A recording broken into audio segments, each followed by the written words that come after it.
Salve galera, aqui é Rodrigo Hagabashi em mais um RPG em Pauta. É um quadro que eu pego um tema e faço leituras de textos e faço comentários sobre esse tema. E ele costuma ser o pontapé inicial do RPG em debate que ocorre aos domingos à noite. E para hoje eu escolhi o tema a interpretação e a representação do personagem.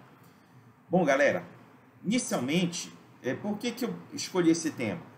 Foi porque durante o RPG em Debate do domingo passado, em que nós discutíamos a importância da história do personagem, surgiu rapidamente a discussão em torno da interpretação e representação de personagens conforme o jogador criou. E logo pesquei, isso é um tema bacana para a gente destrinchar no debate e também aqui para eu comentar para vocês. Então, antes de eu tecer meus comentários, vou fazer aqui as minhas leituras iniciais. Inicialmente, fui buscar o significado das palavras interpretar e representar. Vamos começar pela palavra interpretar. Segundo o dicionário Michaelis, dentre vários significados, a palavra interpretar na arte, incluindo teatro, cinema e TV, significa desempenhar um papel.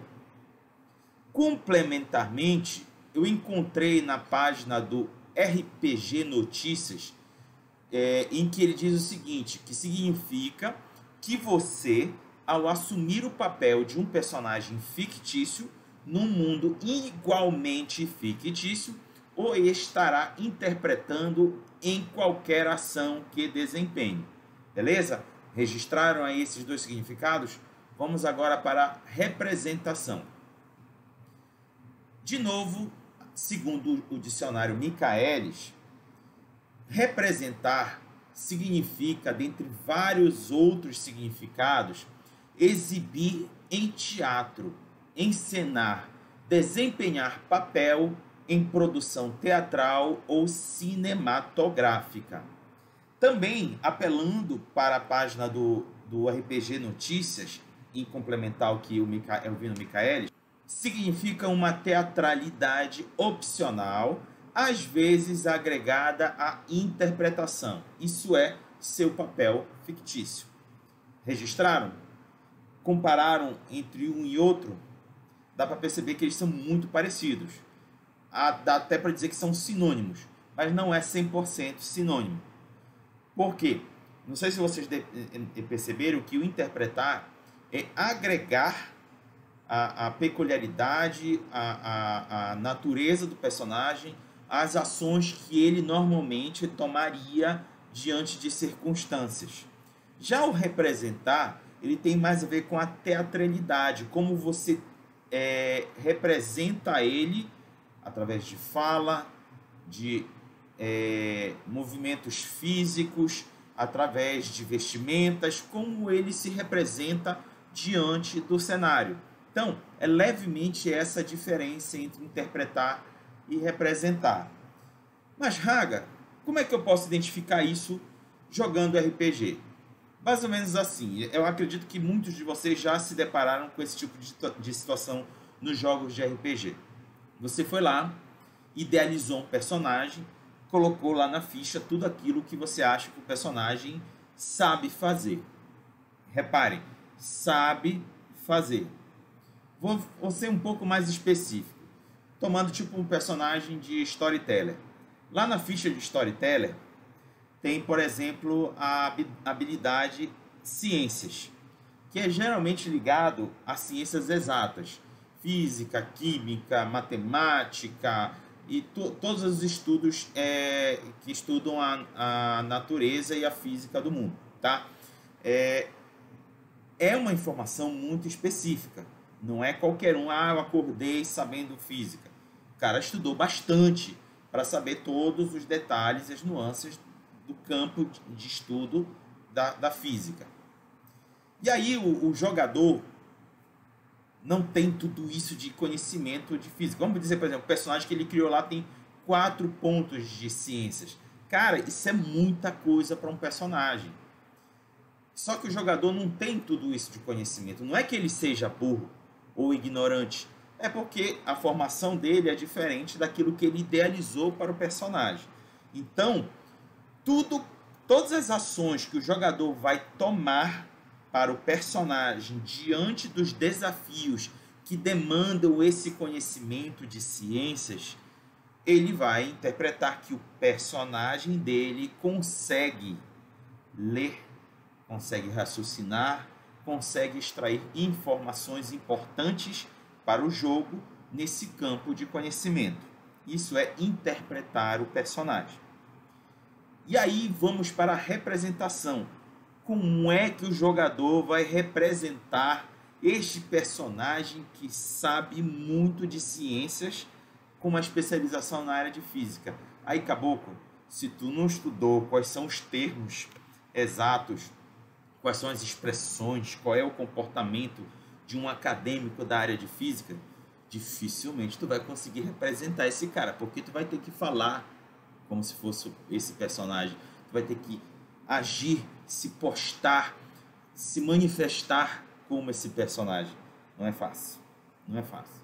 Então, muitas das vezes, a gente flexibiliza, ameniza a situação, porque o que é mais importante em jogo é que o jogador interprete corretamente aquilo que o personagem consegue realizar dentro do campo de conhecimentos e habilidades que ele consegue desempenhar. Claro que tem jogos que bonificam os jogadores que conseguirem representar essas características do personagem. Ou seja, ele consegue trazer à tona de forma teatral aquilo que está descrito com bolinhas ou números na ficha do personagem. Ou seja, é o cara, por exemplo, entrar numa discussão sobre física quântica. Ele saber quais são os termos, quais são as expressões, quais são as fórmulas, tudo que está em torno da física quântica, com habilidade e conhecimento. Isso é representar. Provavelmente, na vida real, o cara estudou isso para poder estar falando isso. Diferente seria se o cara estudou física quântica, mas o personagem dele não tem nada de ciências. Não dá para o jogador simplesmente entrar no jogo e começar a falar de física quântica, porque o personagem dele não conhece física quântica. E aí ele está interpretando errado. Ele pode até estar representando o conhecimento da física quântica corretamente, mas não está interpretando corretamente a falta de conhecimento sobre física quântica. Então, gente, essa é a diferença entre interpretação e representação. E aí, a gente administra isso em jogo, porque é muito comum, gente, o jogador atribuir ao personagem as suas vivências, as suas experiências e os seus conhecimentos. Então, cabe também ao jogador e principalmente ao narrador monitorar o que o personagem realmente sabe. E quando o jogador consegue interpretar o que o personagem realmente sabe e representá-lo adequadamente de forma teatral, o narrador pode bonificar esse jogador com pontos de experiência por esse desempenho tão magnífico. Então, gente, essa é a discussão que eu quero levar para o domingo à noite no RPG em Debate, em que levarei os convidados a debater sobre as experiências que eles já tiveram, sobre as possibilidades de interpretar e representar personagens nos jogos de RPG, seja naqueles jogos mais gameistas, nos jogos mais narrativistas ou nos jogos mais simulacionistas. E para participar do debate no domingo, os 3 convidados foram: a primeira, a Listra Maravilha, que é residente em Belém, jogadora e narradora de longa data e fã dos jogos Monster Hearts e Savage Worlds. Segundo convidado, Fábio Correia, residente em Belém, também jogador e narrador de longa data e foi um dos criadores do LARP Belém by Night na década de 90. E por fim, é a convidada Ariel Albuquerque. Ela também é residente de Belém, jogadora novata e fã de cosplay. Top, né? esses 3 convidados, eles vão estar aqui domingo à noite, às 20 horas, no RPG em Debate, compartilhando com vocês seus conhecimentos e suas experiências em torno de interpretação e representação de personagens. Então é isso, galera. Esse foi mais um RPG em Pauta. Semana que vem tem mais. Falou!